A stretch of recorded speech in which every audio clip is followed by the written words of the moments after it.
Welcome to this episode of the Montpelier Happy Hour here on WVEW 107.7 LP Brattleboro, your community radio station. I'm your host, Olga Peters, and if you are joining us for the first time, we talk about how things in Montpelier shake out for Windham County and basically just the rest of us. I want to introduce to the show regular contributor, Representative Emily Kornheiser, one of three representatives for the town of Brattleboro. Hello, Emily. Hello, Olga.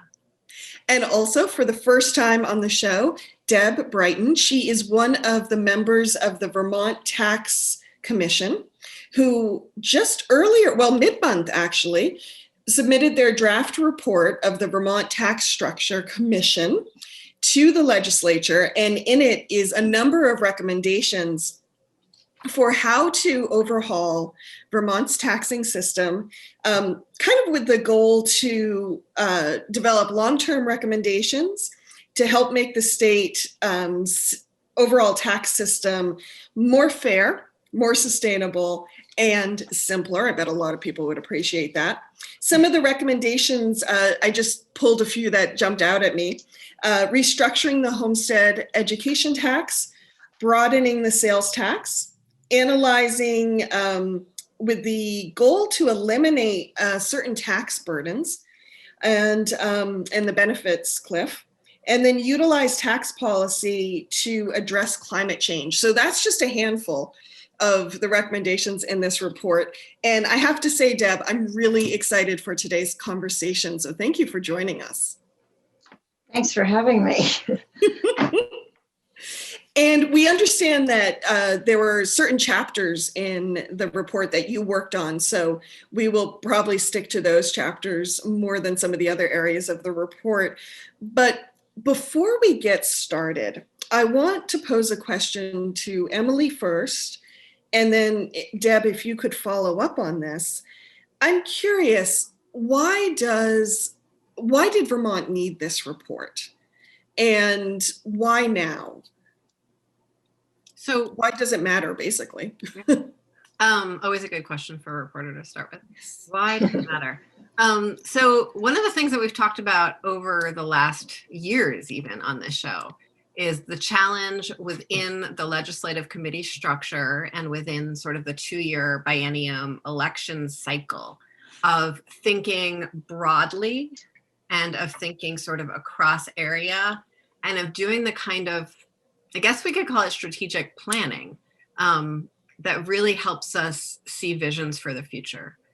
And so what has become something of a tradition is around every 10 years or so, we commission a report like this to really look across our tax structure, across certain tax areas, and ask the question, what could we be doing better? And I was really fortunate to have asked the advice of Deb about a month ago when I was appointed to Ways and Means and said, if I was going to read anything, what should I read? And she recommended this History of Vermont Taxes.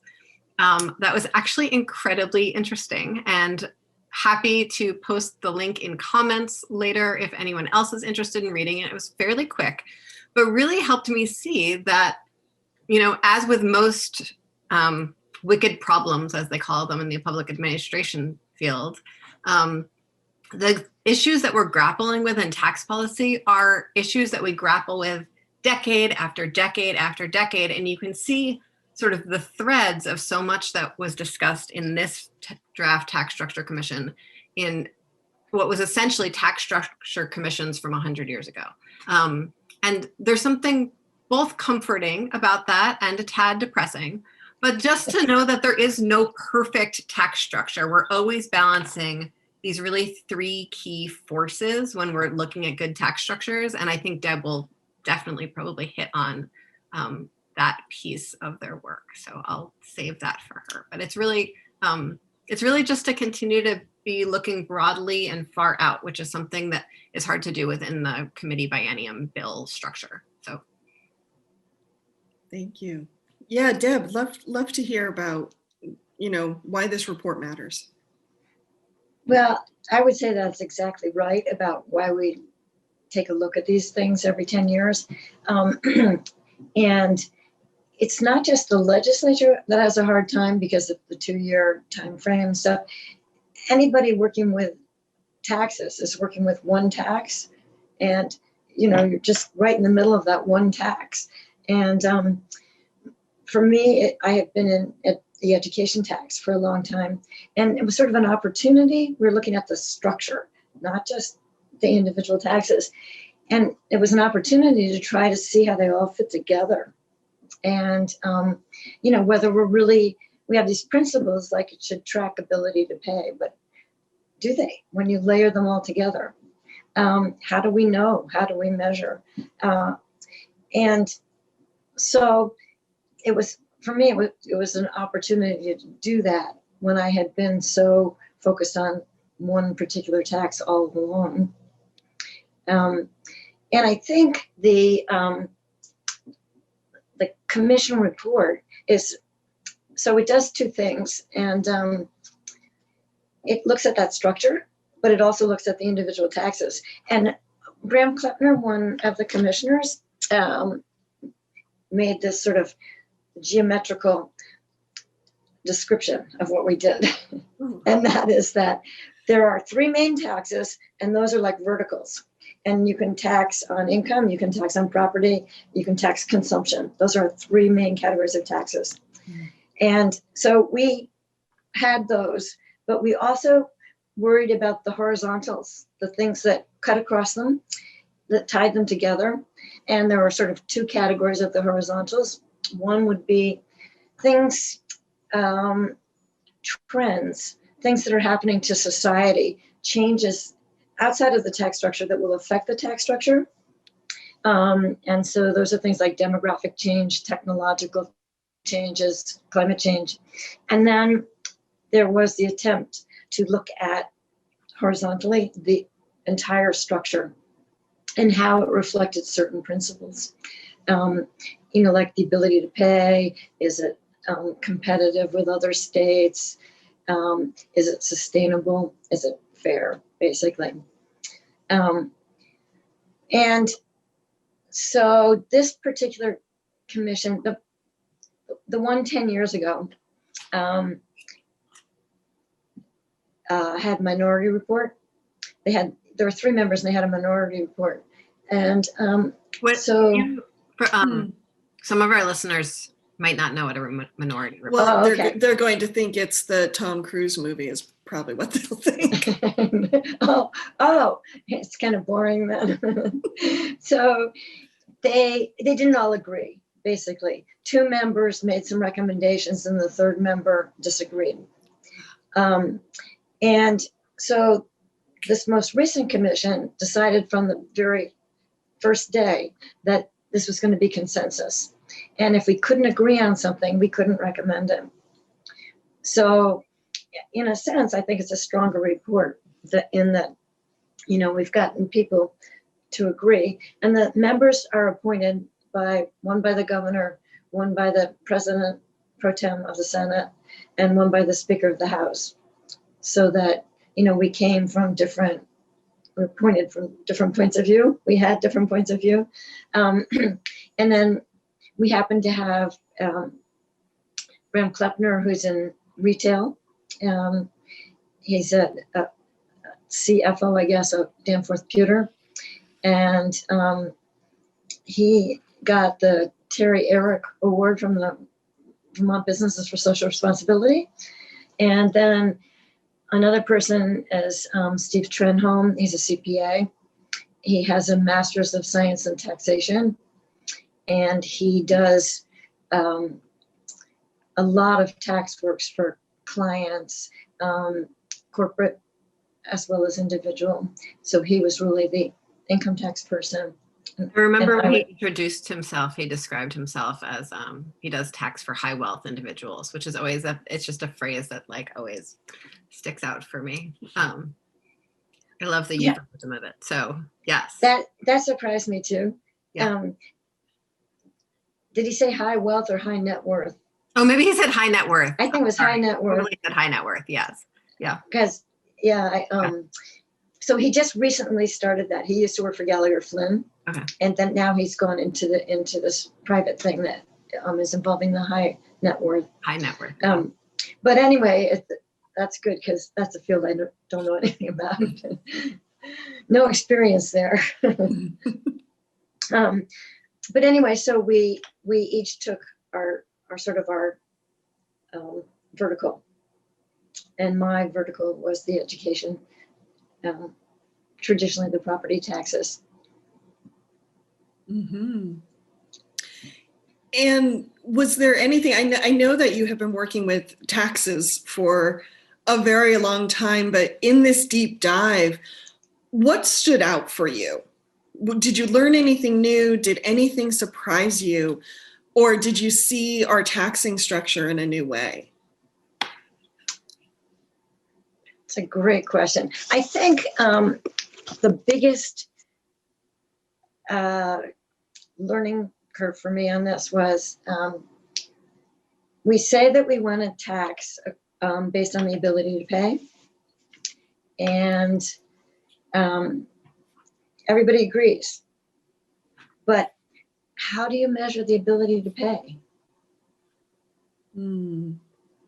Yeah. We don't really know how. So most people just say, well, it's based on income. And, but you know that two people could have the same income, but if somebody has a lot of investments, a lot of assets, they have actually a much greater ability to pay. So income's only part of the picture. Or if someone sort of owns their house versus has a high mortgage, or, a whole generation of folks with really overwhelming student loan debt, right? So much contributes to an ability to pay. That's right. Yeah. And we don't really measure it. So our income tax is based on income. And it's well, you filled out your income tax, you know what they ask for. And the property tax people have assumed that the property tax is fair because a house is an indication of your wealth. And that, so therefore we should tax it because we're getting at your wealth. But we looked at it to see if the property tax, if your house value really is a good indication of your wealth. And Emily brought up the first point, which is like some people have a mortgage on it and some people don't. So if you're taxing the value of a house, say the house is worth $200,000, but it's got a huge mortgage on it, your tax as though you had an asset of worth $200,000, but do you really? And then the other piece of it is that when you look at assets, or you look at, let's say, net worth, meaning all your assets minus your debt, okay? And as you go up the scale in net worth, you find out that at the very low end, a house value is probably greater than your total net worth because you've got a mortgage on it. And when you get to the high end, you find that the house value is only less than half. I think it's like 20-something% of your net worth because you've got all these financial assets. So to try to tax on a house value to represent net worth, it just doesn't get there. It's just going in the wrong direction, actually. Interesting. And so one piece that I thought was really interesting in your report, as sort of a theme that ran across it, is that when I first started learning about taxes, there was sort of, simplicity and fairness, and what is the third one? Sustainability. Is sustainability the third one? From our report? Yeah. Yeah, sustainability. Okay, thanks. Well, the appropriateness, they called it, but okay. Yeah.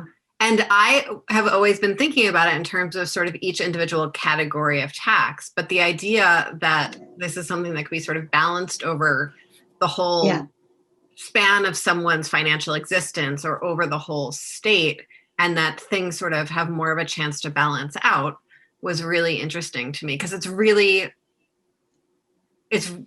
hard to have both sort of fairness, equity, and simplicity, because of all the things that we just talked about with regards to someone's house. And so that we can sort of pull the levers in different places in the interest of having an overall progressive tax structure was helpful for me to get my head around as I was reading it. Mm-hmm. Yeah. And I think if I can follow up on that with the sales tax, that's the rationale for the sales tax recommendation. So the first thing that people look at is that, we're recommending that we put a sales tax on essentials like clothing and food. And, we right now we exempt it because we say it's a necessity, so we have to take the sales tax off. And first of all, the sales tax, it's only 6 cents on the dollar, 6%. So it maybe isn't enabling people to get that necessity. It may not be the thing that's standing in your way of that necessity. But also, if you think about this, for the sales tax alone, I think I've got to look at this number.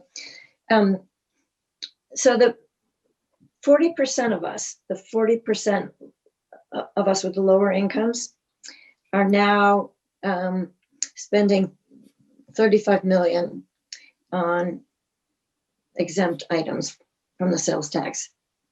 Or if we put the sales tax on it, their taxes would go up $35 million. That's how much we raised from them. However, in total, if you put the sales tax on, we bring in $126 million. So in other words, we're foregoing $126 million in revenue to save people $35 million. So theoretically, we could put that tax on everybody and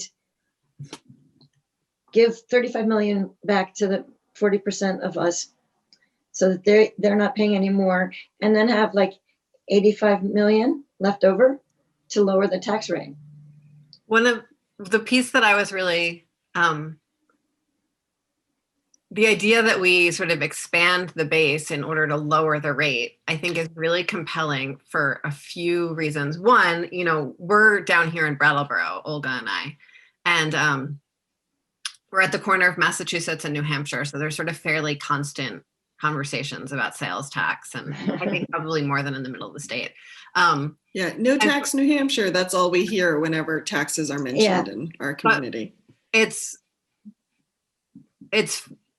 funny because the sort of flip side of that conversation is a lot of advocates, I think, especially for sort of millennials and their financial struggles or lower income people, this whole conversation about like, you could buy a house if you stopped buying lattes, right?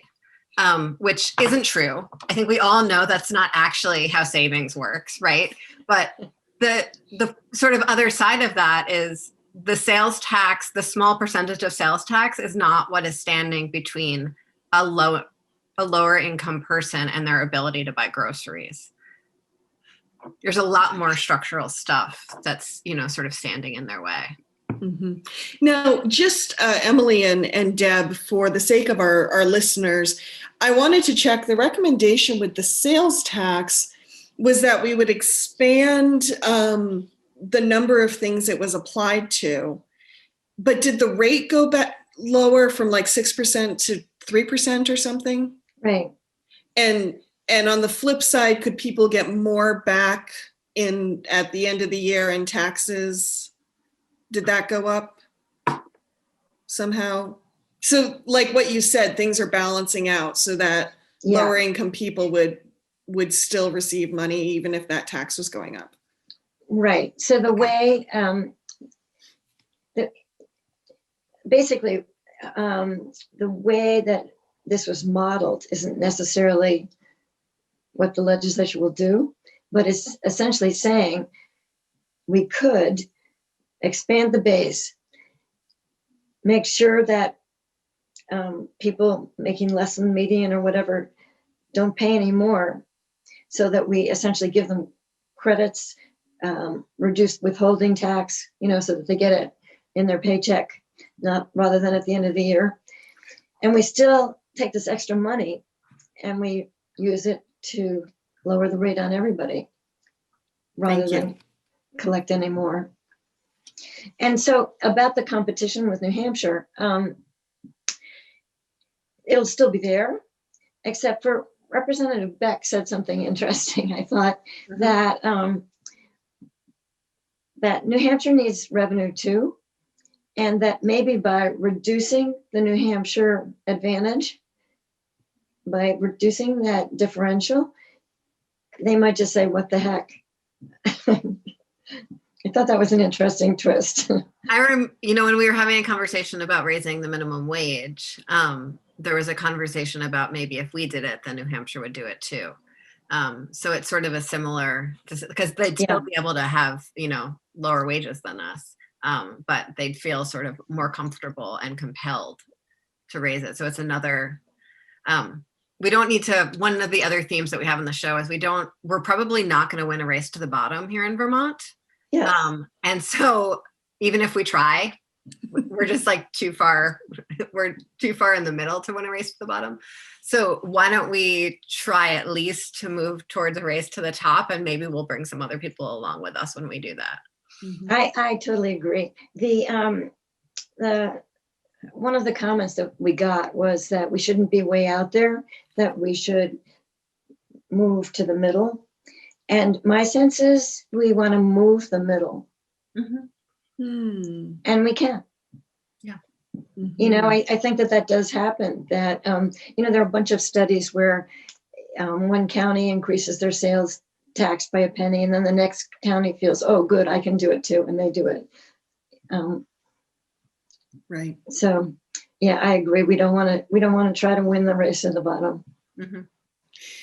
We have just about 5 minutes before we need to go to break. Deb, are there any, as we go into the second half, are there any concepts or other big picture issues you think listeners would benefit knowing before we move on? I mean, I don't know. I'd love to talk about possible changes to the education tax, the homestead tax in particular. Yes. But we should wait till the second half. I think so. I think that's slightly a deeper conversation. One thing I would preview about it that's sort of a bonus to the conversation we're having right now is that often when we leave Vermont to go to sort of conferences or talk with colleagues and we ask for advice about a range of things, people will say, well, actually, it's Vermont that's doing it well. And that's not true for everything. We have like the highest unemployment rate for women in the entire country. Like we are not magically wonderful, but we are often held up as having the most progressive education taxation systems or education funding systems in the country.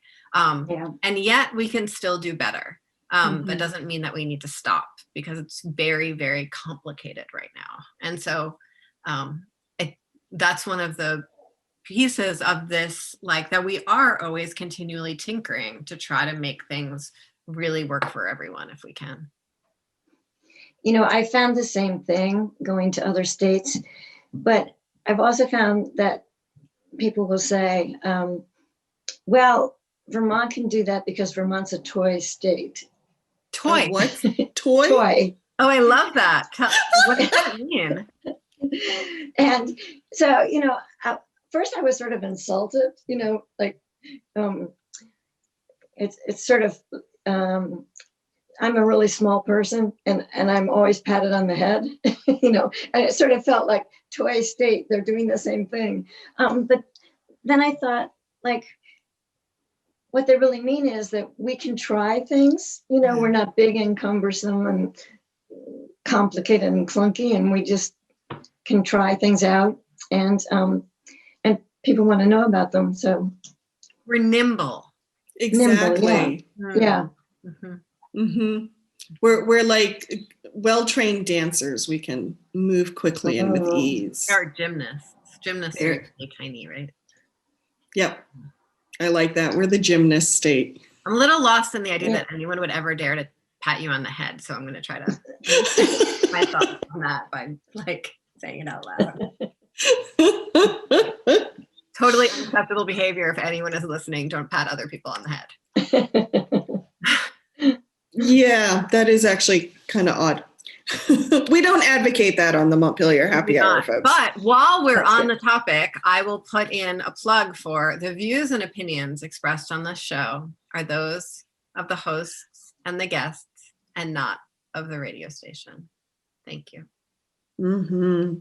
And on that note, we are going to take a break so we can hear from some of our underwriters. But the Montpelier Happy Hour on WVEW 107.7 LP Brattleboro shall return in a moment.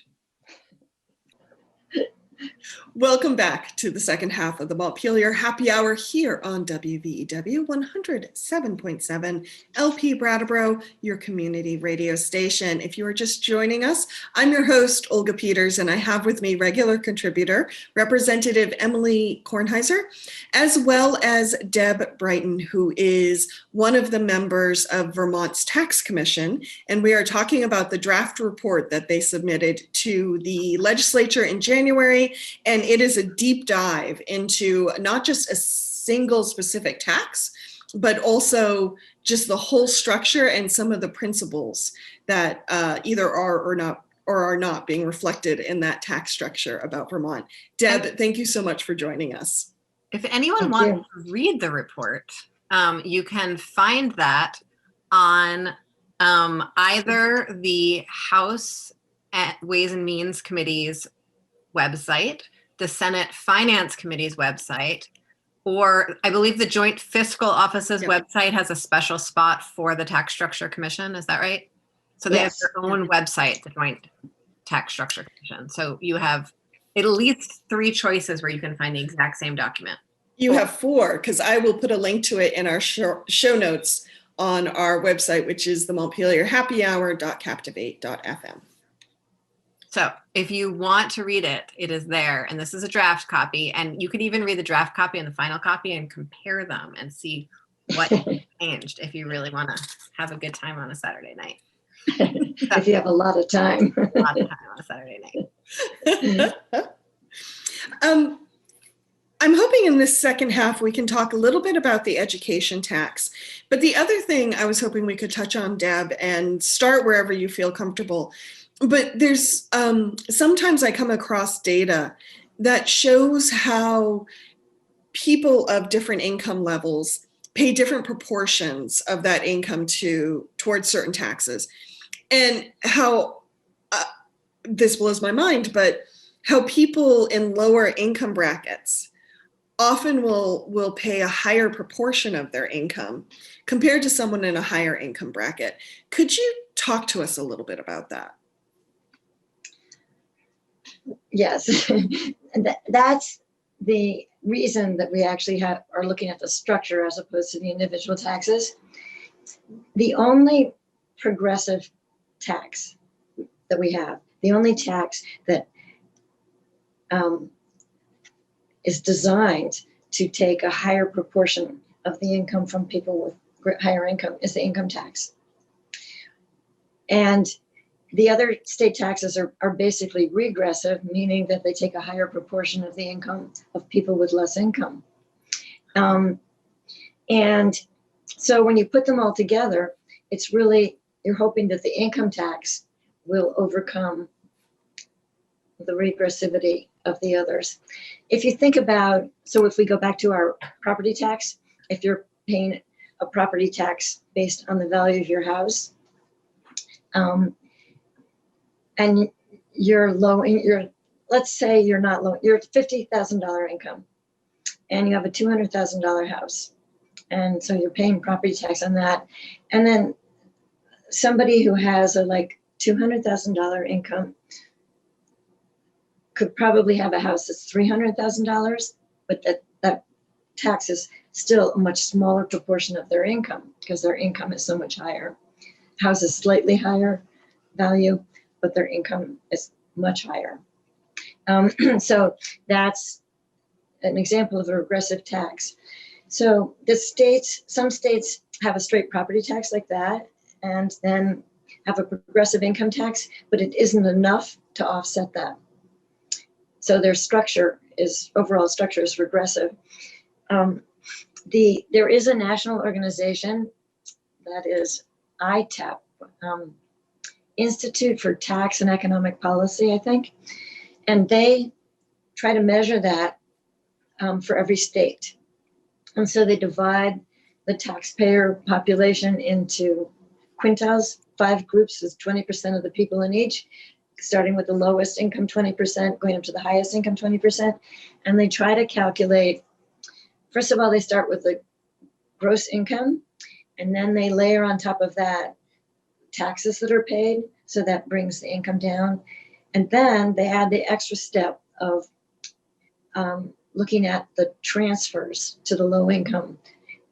So theoretically, the taxes at the high income people pay go into some governmental services. Also, some are direct benefits to people. Some are tax credits, like the earned income tax credit. And so those tend to offset the regressivity. But most states are still regressive. Vermont is very slightly progressive according to their measurement. And they have what they call an inequality index. And they say if you start with just income and look at that distribution, and then you layer on the Vermont taxes, if it moves that distribution so that it's less extreme, then it's a positive on the inequality index. For most states, it's a negative. I think there are only about 3 or 4 states where it's a positive. But part of the problem with that is if income inequality keeps getting more and more extreme, it takes more and more effort to get us to the same place. Even though it may look like our inequality index is better and better because it's working harder and harder, but we may be worse off. If that makes any sense. There's more work to be done than we can do with the same sort of level of effort. Yeah. That's really interesting. And you've done a lot of work on sort of those extra layers that you talked about. So there's income, and then on top of that income, for a lot of folks in Vermont, there's a whole lot of other transfers, like childcare financial assistance, for instance. And so you've done a lot of really interesting work putting that all into account in someone's income and how that affects the overall progressivity. Could you tell us a little bit about that? Yes. I mean, let's see. I guess what we can I start you off with the part that's always fascinated me the most? Okay. Okay. So when I first heard of you, it was before I was in the legislature, and I was working with the Child Development Division, looking at childcare access, and people started using this phrase. My camera really is very, like, I'm on such a lag, really awkward feeling. I started hearing this phrase going around, the benefits trough, which I thought was so interesting because we talk so much about the benefits cliff.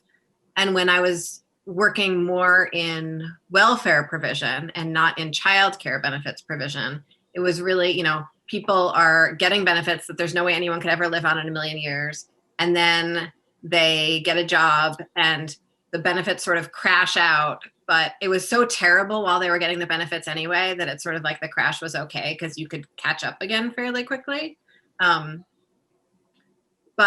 the childcare benefits trough happens at a slightly higher income level, and it goes on for so long. And that was so fascinating to me because when you described it, and actually when you described it in committee the other day, I was so struck by my own, like, really hearing my own lived experience described as a statistic that, like, there's like $30,000 worth of income where your life will not feel even the slightest bit different. Mm-hmm. And that's just like, and that's how it felt at the time. But to have you describe it and like chart it was just really interesting to me. Yeah, it was something that surprised us when we did it. Actually, I know you had Doug Hoffer on here at some point. Yes, our And listeners love him. He has a great radio voice. Mhm. so that was the first week, that study he talked about in 99, I think, about the livable income. Yep. Was my assignment was to look at the benefits and how they fit into the livable income and when you got off of them and that sort of stuff. And I was surprised by what we found. But so this is sort of related to the earlier discussion about layering on the taxes. When you take the revenue that you've gotten from the state and put it into benefits, and then you look at, are people better off? If you lump all the people together, you sort of see, that they are. You see a combination of your increase in your earnings, and it's enough to overcome if you have to pay more taxes or you don't get as much in tax credits. It doesn't really matter because, as you said, your income is going up enough that you feel like you're going up. But the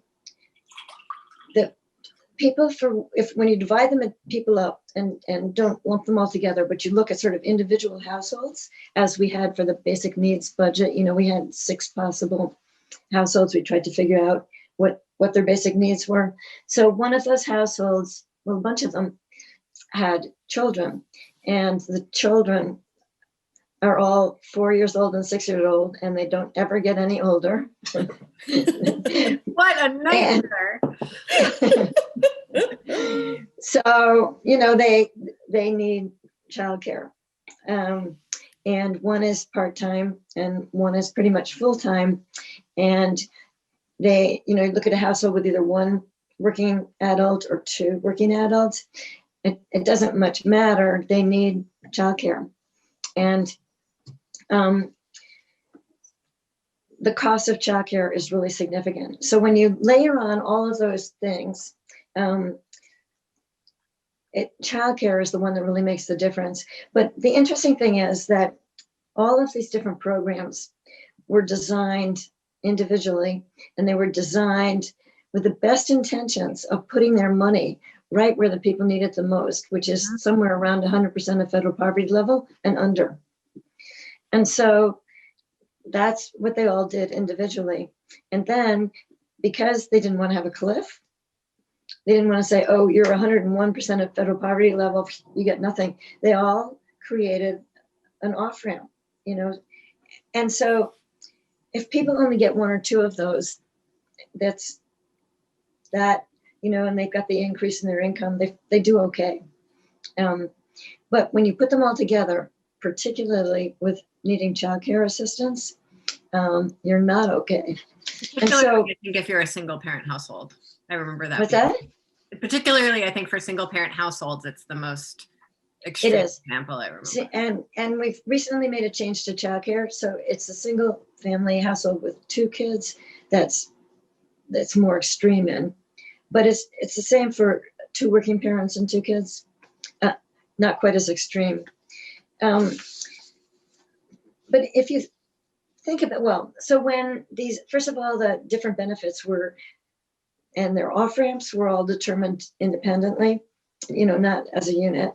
But the off-ramps and, where they reached their maximum weren't really coordinated. It was just people were saying, everybody said we're aiming this at the greatest need, and then we're going to decline.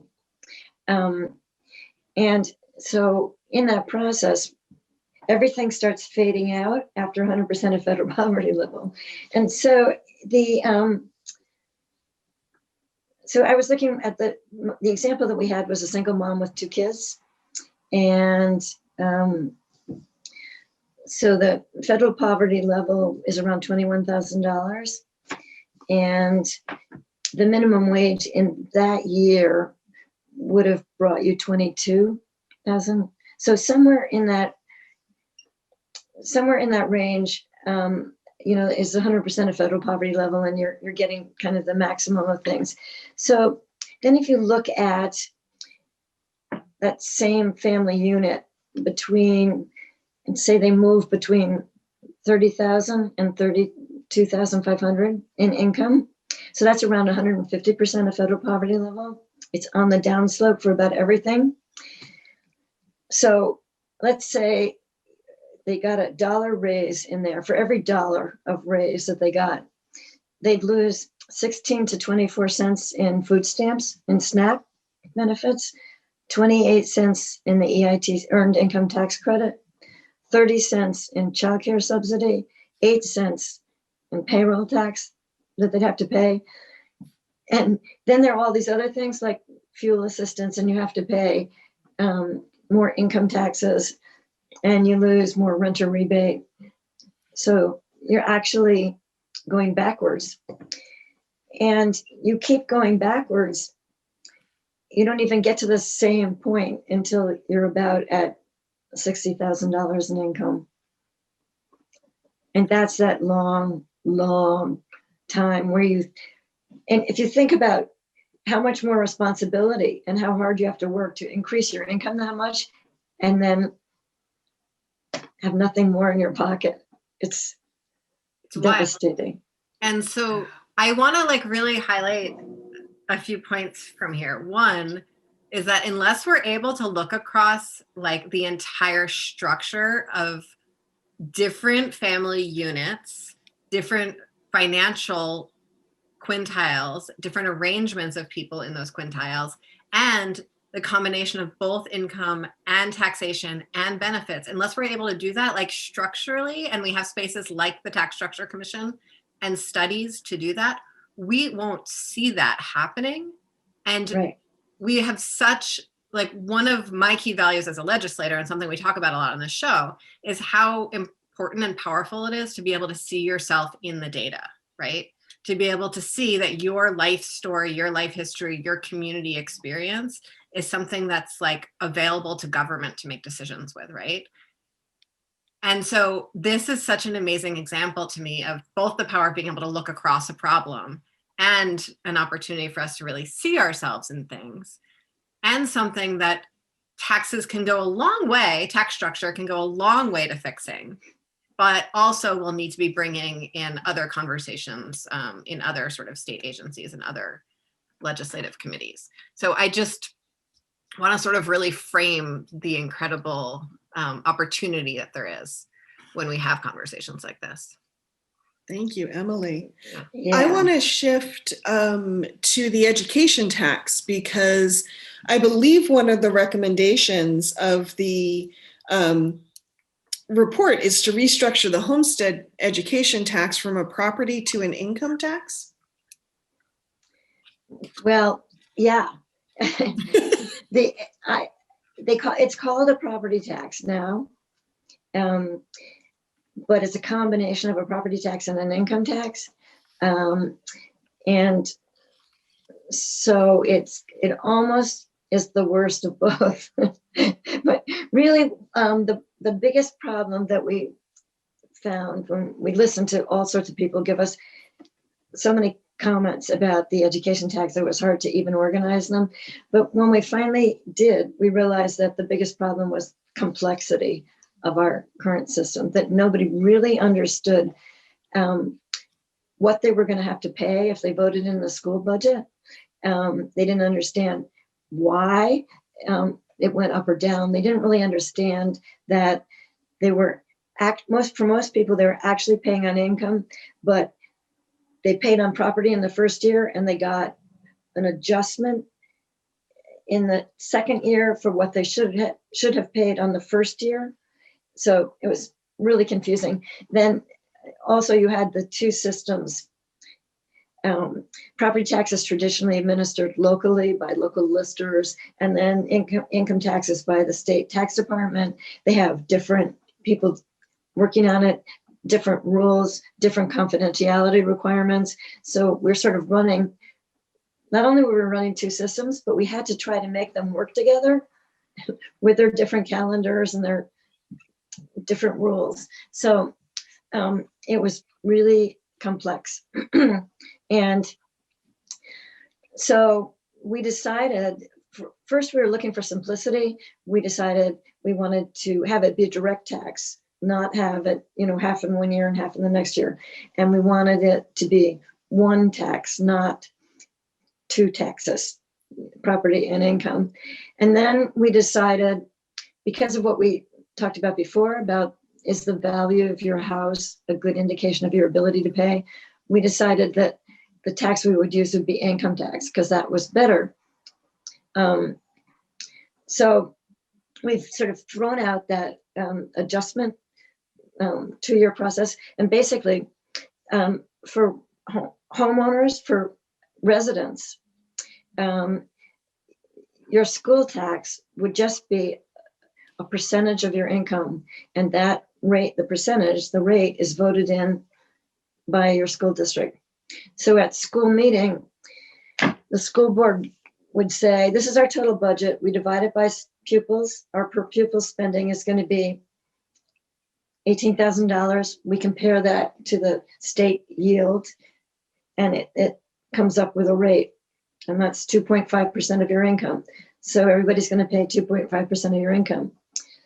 And the income, if we were doing that this year, if we were going to school meeting this March, we'd be basing this on the income of 2020 that we're in the process of tabulating to file our income tax. So you would know at that point what you have to pay during the year. Wow. So I say wow because it is so much simpler.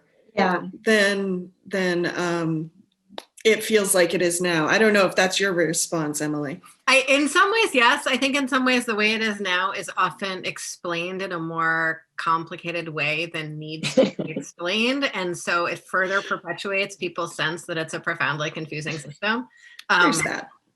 But because like what Deb just described is sort of what we do for for some people. But it's hard to ever explain that way. That's how we do it unless you make more than $100,000 a year. And then we do it this other way. And there's a very clear way to figure out your, the percentage of your home value. And that is named for you. So I think part of it is that we're constantly describing it as complicated, and that makes it complicated. But I do think this is more straightforward. I think the two questions that keep on coming up, especially in Windham County, is, what about all of those folks with very low incomes and very high value homes? The phrase that I see people use sort of casually is like all the people with the trust funds living in, living in the hills. Yeah, I mean, now they're paying on income, and they would continue to pay on income. So it wouldn't be a change from now, from the current situation for those people. Thanks for saying that. And so for you, Emily, I'm not sure how many there are. No, I just wondered how many there are. I have no idea. I don't think anyone knows how many there are. And I think, the way object lessons can become red herrings and, confirmation bias and the stories we tell about our communities. I think perhaps that example is more outsized in our imagination than in reality is all not that it's not real. It's just, and I'm sure it's more real in Vermont than it might be in some other states. Because I think we have a long history of people moving here explicitly to sort of drop out of the world of commerce. And you need to really be able to afford to drop out of the world of commerce in order to do that effectively. But I do think it's not quite as widespread as it is poignant. And I appreciate your explanation that in fact those people are already paying on income because they are below the income threshold, because we're not actually, in neither case with income or with property tax, are we taxing wealth. Right, that's what I was going to say. I mean, we need to figure out we need to get a better idea of how to get an ability to pay. Right. If we only I don't know the have answer to it. just about 5 minutes, Deb, and I know you said you don't have the answer, but I am curious if we really wanted to dig into that, like where would we start? Like how would we even start on that path of understanding how to tax wealth, for lack of a better term? Well, Europe, some of the OECD countries have done asset taxes, and it's amazing, like how many issues they have, and how they've worked on definition and and the problems that they've run into, people very publicly moving to another country, for example, because of the tax. And I think we can learn a lot from them. I think we need to figure out what reporting we can do to get a handle on what this is. You think about, we've come a long way in trying to understand people's income. If you can imagine trying to get people to be honest about their income. Back in the days when we just started an income tax. But, it's working pretty well. I'm sure that there are lots of ways to get around it, but there are lots of ways that we can measure income. And we just, I think we need to start trying to figure out how we can get some reporting done on some of the other types of assets that we don't have data on before we can even start to figure out what's fair. From my, very limited knowledge, the one time that really someone's wealth is tallied explicitly is when they die. Yeah. And that wealth is passed on. And we, are about to see a real big generational shift in this country. And a generation that's accumulated quite a bit of wealth. And so it's an interesting time to be thinking about our estate taxes, because one of sort of the new principles that I've been working with, and I have a Post-it note, is about this idea. I like to do Post-it note themes for my, a few weeks at a time. Keep my life interesting. Thanks, many of them. Is this idea that we need to sort of tax for the economy of we need tax policy that works for the economy of next year and the year after, not for last year, right? Yeah. We need to be always sort of trying to imagine that future, which is often much easier in Vermont than it is in other states, since the future sort of seems to happen other places and then first. Right? We can see it coming over the horizon. Like if you're like working in New York or California, you can't see the future coming. It comes to you first. But here we can actually see the future coming, right? We got to read articles about the gig economy before it showed up here, and yet still we're not prepared.